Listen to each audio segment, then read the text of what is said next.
But what we're going to learn is if one really has iman, then the next three things are naturally bound to happen. They are bound to happen. And if those things don't happen, guess what's missing? Iman.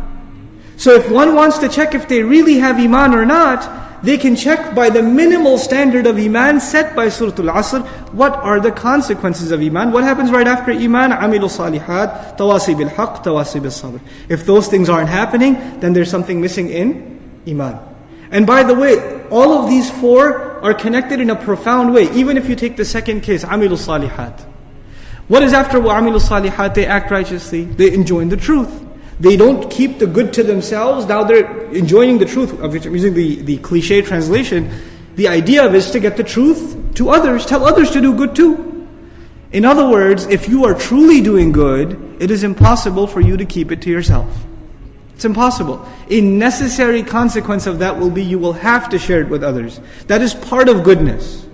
And then when you do enjoin the truth to others, you will get people that respond to you, and you will get people who hate what you have to say. And when you get people who hate what you have to say, you will necessarily need to develop what? Sabr. You're going to have it. It's a necessary, these are all connected things. One leads to the other, to the other, to the other. And we'll explore more of that as we continue, inshallah ta'ala. This is actually why this surah opens up in most explicit detail these fruits of iman that usually in the Quran are mentioned in one or two terms. Sometimes Allah says, الَّذِينَ آمَنُوا. الَّذِينَ آمَنُوا. That's enough. Because really the rest is what? Fruits of iman. Right? So if you understand iman properly, then the rest is understood. Sometimes He elaborates it a little more and says, الَّذِينَ آمَنُوا وَعَمِلُوا الصَّالِحَاتِ. He'll say two things. But in this surah, He doesn't say two things, He says four things. And if you notice, the last two things, tawasi bil haqq and tawasi bil sabr, are actually deeds in and of themselves. They are deeds. And so, amilu salihat is a deed, amal. And tawasi bil haqq and tawasi bil sabr are also a'mal, amalain. They're both actions too. In other words, what we're learning here is Allah highlighted the two actions. This is what I mentioned last time also. Allah is highlighting the two actions that get overlooked by people when they think about good deeds. The actions that they don't tend to think about when they think about doing good deeds are the ones that are explicitly highlighted, so we understand this is the bare minimum of good deeds that you need to accomplish. That is tawasi bil haqq and tawasi bil sabr included in the discussion. Know that your life is basically on the verge of death. Know that you are on the verge, on the very edge of the end of your life. Just like the sun is about to run out and darkness is about to fall, this life of your world, your worldly life is about to run out, and the death of it is about to fall upon you. Think of it like that, and then you will develop that state of emergency.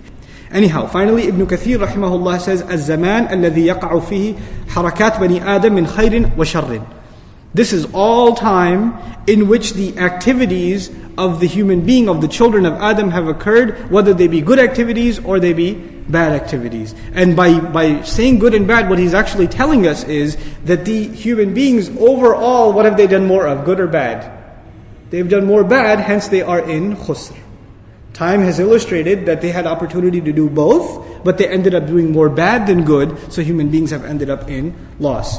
By understanding that implication of asr, what we're learning in وَالْعَصْرِ إِنَّ الْإِنسَانَ لَفِي خُسْرٍ is human beings are in loss, and the time to change the way they are supposed to do it is right now. This is the time to change immediately. That's one of the benefits of asr in that word. We are being asked to reflect on time that is dripping away from all of us. We can get lost in the technicalities and the grammatical analysis and the quotes of the mufassirun, but let's think about how this applies to us. You and I have 24 hours in a day. How many of them are gone in sleep? How many of them are gone in work? How many of them are put into efforts to build our savings, dunya savings, pay the bills, but how much of it is being prepared so we can pay our bills in the akhirah? How much of it is going so that we can actually be ready to stand before Allah Azza wa Jal for that audit? There's the audit in tax season, then there's the ultimate audit that's coming, in which we all have to stand for every single thing that we've done. If I say this all the time, one of the benefits of this surah and using the word asr, because it's part of a day, is Allah is making us imagine our entire life as though it is how many? One day. That it's one day. If you can transform how you spend one day, basically you have transformed your life. Because you know this already. Many of you work full-time or are students full-time, or do you take care of the home full-time. a lot of your days are exactly the same. There's a lot of routine. It's the same exact thing over and over and over again. So if you can bring a change to one part of your day, you've actually transformed one part of your entire life. You've transformed an entire part of your life. And that the time to make that change is running out. And my personal advice to you, this is not part of tafsir, just personal advice, we make changes to ourselves in Ramadan. We make those changes. We make changes for Eid. We make changes or break from our schedule on special occasions, at the death of a family member. We make changes on these kinds of special occasions, at the birth of a child, etc., etc. But then we go back to the routine. We go back to our old ways. Why do we go back to our old ways? Because we don't see the sense of urgency. You see, you don't say, man, I used to go to work on time at 9 o'clock, and I was doing that for a while, but then I just, got lazy and, now I go at 10 o'clock, 11 o'clock. You won't do that because you know you're going to get fired. You know there's a sense of urgency, you have to be there. And the fact that you have convinced yourself that there's an absolute sense of urgency, you have no choice but to be there on time every day, you have no choice in the matter, it automatically made your consistency easy for you. It didn't make it hard anymore. You just have to do it. You don't think twice about it. Somebody says to you, how do you do it, man? I just got to do it. I don't think about it. I just do it. That's it. Now, if we really, really believed, like we believe we will lose our job when we don't show up on time, right? If we really, really believed that we are heading for loss, and there are certain behaviors that need to enter into our life, like the regularity of salah, for example, like the abandonment of vain activity, for example. If we were really convinced that not changing our behavior will lead us to loss, like the loss of a job, right? Like, nobody's going to be late for their immigration appointment. They're going to be there 2 hours early, right? They're going to prepare the night. They have Qiyam al-Layl the night before, because it's at 6 a.m., so they won't go to sleep. They'll be there early, because they are convinced this has to do with, if they don't do this, they will be in loss. If we are truly convinced this will lead to loss, then changing one day, rather changing your whole life, becomes very easy. But when does it become easy? When there is belief. Which is why when Allah talked about khusr, what's the first exception He mentioned? Those who what? They believe. There's not just casually, those who believe, yeah, I'm included. No. This is not the kind of belief we're talking about here. This is real, deep conviction that what I am doing is directly connected to my success, directly connected to my failure. I better change my ways. I better get my act together. This is just in the word al-asr itself. Just in the word, how it's being squeezed and drenched away, and I don't have time. The students, those of you that are students here, you have an assignment due, and you forgot to do it. There's time running out, right? The kind of urgency you will see in a student, the kind of urgency to study for the exam before the final, the kind of urgency you will see for an accountant in tax season, the kind of urgency you will see, for example, if you're late to work, the kind of behavior you will have at home, things will be upside down. You better not be late. You're going to turn the whole house up. Nothing matters at that time. You won't care about breakfast or this or that or the other. You will go because there's a sense of urgency. You are convinced you will be in trouble if you don't do it. You're absolutely convinced. We have to compare that conviction to our conviction in terms of our deen. And our if your boss says to you, I swear to you, you are in trouble. If your boss says that to you, he says, I swear, he comes into the office, he doesn't point at you, he says, every single employee is in trouble. I swear. Every single one. They're gonna lose big. When he walks away, do you think any of the employees are saying, not me, I'm okay? Nope. He didn't specify, right? He didn't say some people are in trouble.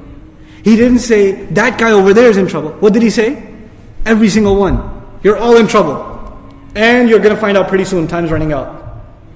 There's a deadline. You're going to find out very, very soon how much trouble you're really in. Now when you hear that, in dunya, there's a sense of urgency. There's, oh my God, what am I supposed to do? What does he want? Why is he angry? What, is it something we're not doing? Now think about this. When you get a job, I'm giving you these examples so we understand the rest of the surah well, inshaAllah ta'ala. This is a critical surah for the life of a Muslim. It is such a gift from Allah that He gave us 3 ayat that can change our life. You don't have to memorize Quran to change your life. Just remember Surah Al-Asr, man. SubhanAllah, how it will transform your life. How it will transform your life. Now think about this. You get a job. Your boss says to you, you got 4 tasks. Every day, you have how many? 4 tasks. Sometimes your boss gives you tasks that you're really good at. And sometimes you have tasks that you don't like doing. But because this is your job, how many tasks do you have to do? All 4. You only like 2 of them, but you still have to do 4. 2 of them you enjoy doing, 2 of them you don't enjoy doing, but you still do 4. Now if some of you decide, or I decide, I'm just going to do 2 of those. Because I'm really good at those 2. I'm not going to even touch the other 2. I'm not worried about that. He'll be okay. When he sees how impressive my first 2 are, he'll forget about the other 2. So you don't do the other 2 tasks. And the boss comes after a week, so what's the story? Where are you on the progress? I finished the first 200%. Oh, what about the other? Actually, I'm not going to do those. But see how good I did the first 2. What's going to happen to this person? What do you think is going to happen? He's going to keep his job? No. Even if you did not the best job, but at least you did your best for all 4.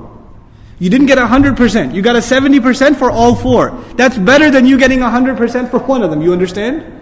So when Allah sets out 4 conditions, إِلَّا الَّذِينَ آمَنُوا وَعَمِلُوا الصَّالِحَاتِ وَتَوَاصَوْا بِالْحَقِّ وَتَوَاصَوْا بِالصَّبْرِ, and we say, Iman, yeah, we should work on our Iman. Some good deeds. And you say, this other stuff, this is for speakers. This is for da'i, this is for the shaykh, this is for somebody, this is not for me. This is for somebody else.